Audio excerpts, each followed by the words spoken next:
Bonjour les amis, Nanterre c'est magnifique, on est dans un parc, le parc des Chemins de l'Île. Regardez l'environnement, regardez. Donc cette histoire de parc du Chemin de l'Île, c'est de l'autre côté du RER, il y a un côté du centre-ville et de l'autre côté du RER, on est vers les bords de Seine. Et ce qui se passe, c'est que ce parc a été construit dans les années 2002 dans le but de relier la Défense en vélo. Pour ça qu'on appelle aussi la coulée verte, parc de la coulée verte, c'est son surnom, mais le parc du Chemin de l'Île. Donc vous avez des lacs à tout va, des promenades magnifiques à faire, et Mouna, ma caméraman, va tout vous expliquer. Voilà. Bonjour à tous, j'espère que vous allez bien. Donc aujourd'hui on se retrouve au parc des Chemins de l'Île. Alors c'est un parc qui a été construit dans les années 2000, dans le quartier des Chemins de l'Île exact. C'est un secteur longuement coupé par des routes et des voies ferrées mais par la Seine. Son emplacement n'a rien d'un hasard, le parc se situe entre la ville et les berges de Seine. Alors vous voyez, il y a plusieurs bassins, donc ça c'est un bassin filtrant du coup qui est alimenté par l'eau de la Seine. Les eaux circulent des différents bassins plantés où les végétaux participent naturellement à leur nettoyage. Donc on appelle ça la phytéopuration. Voilà.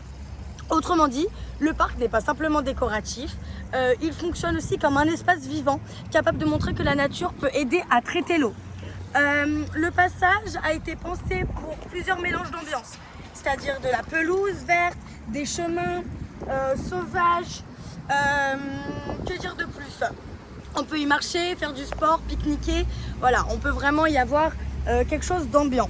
Le parc aussi accueille de la biodiversité importante, c'est-à-dire des oiseaux, observer les oiseaux, simplement pour chercher aussi un peu de calme.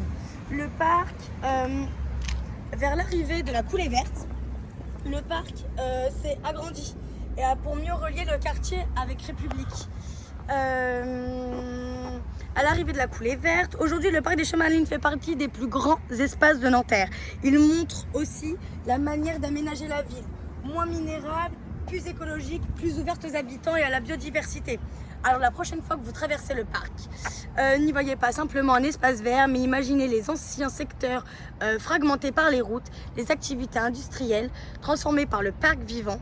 Le parc des Chemins de l'Île est un lieu de promenade, de fraîcheur et de biodiversité. Alors c'est ce qu'on appelle ça dans une ville dense. La nature peut reprendre sa place. Bye!